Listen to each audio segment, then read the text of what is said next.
kind of hard. The whole premise of rugby is being able to pass the ball. You can't pass the ball if you've got a crowd of people around you, and it gets very frustrating, let's say, for a 7-year-old to try to pass among a forest of 10-year-olds, or an 11-year-old to try to pass a ball among a forest of 14-year-olds that are gathered around them. And so what the referee has to do is enforce the rules, which means there's got to be space. So, since 3 of you are late, come on up here.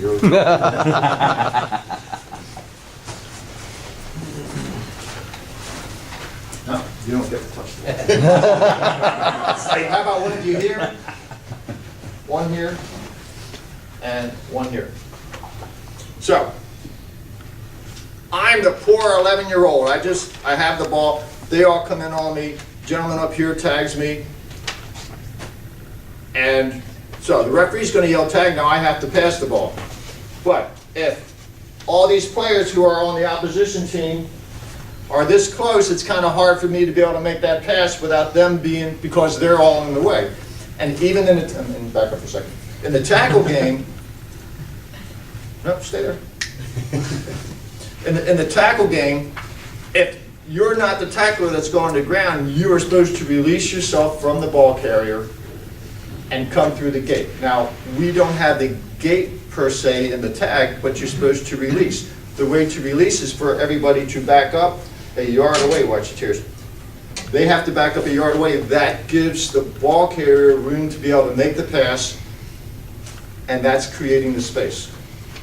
Now, one of the things that the coaches have to recognize is the kids in the beginning, when they get tagged, they're running, they get tagged, they stop.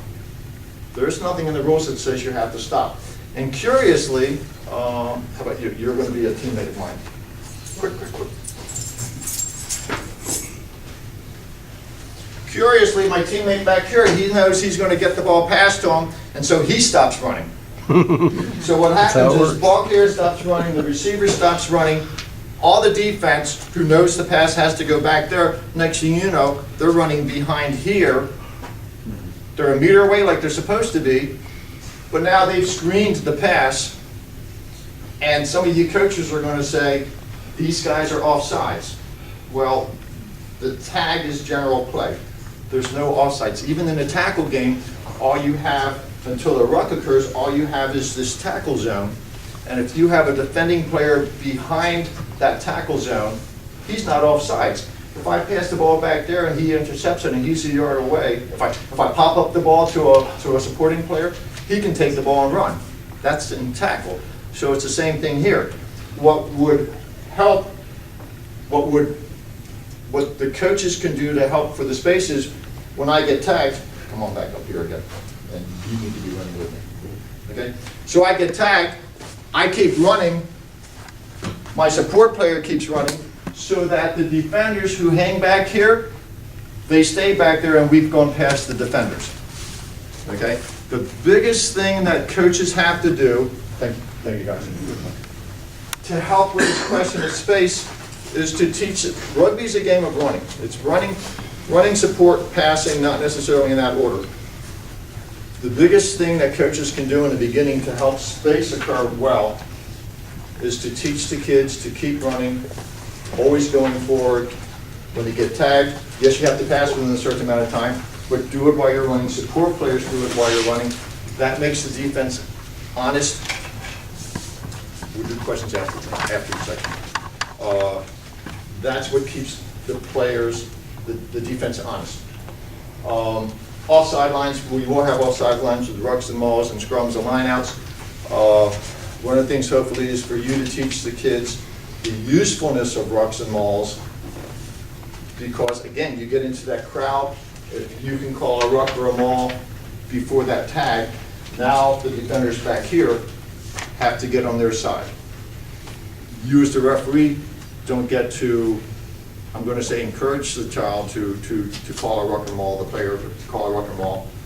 But when they call it, now it's your job to make sure that they're all in, that the defense is getting back where they should be and the offense is getting back where they should be, so that now offense can attack.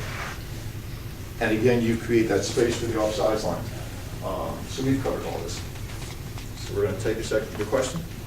Yeah, can you illustrate, because we were interchanging a yard and a meter. Can you illustrate to everyone how big a meter is?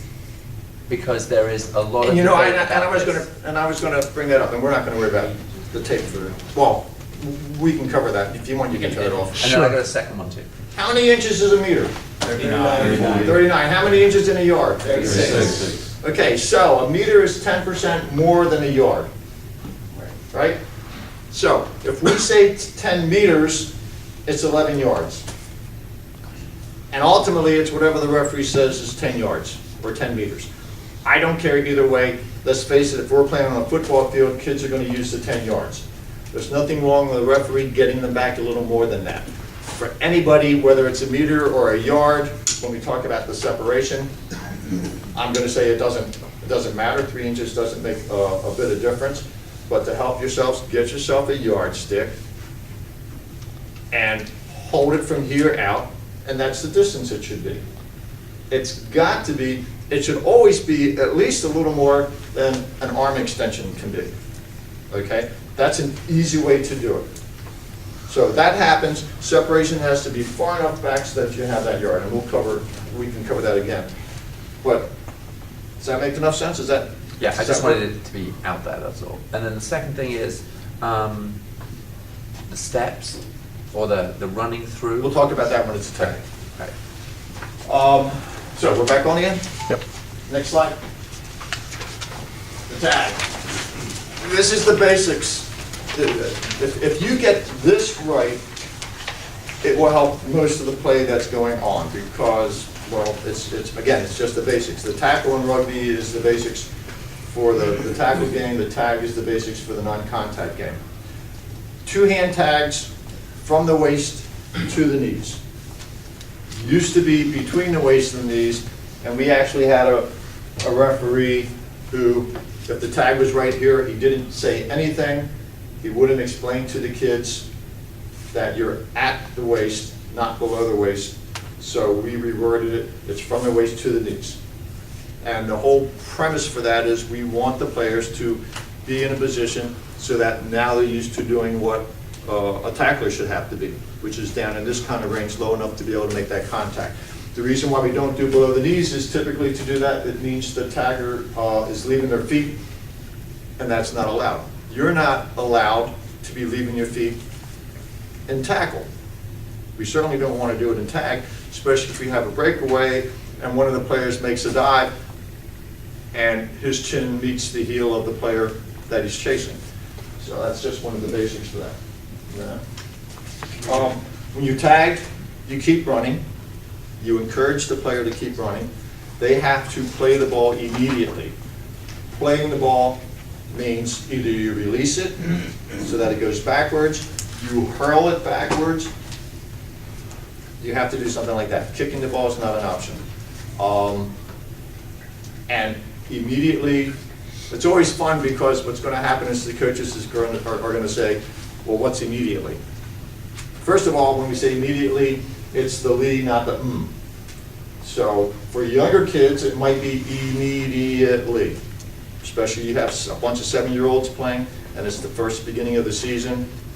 The whole thing is to get them to do the passing and learn how to do the passing. When it's the older kids, it might be immediately.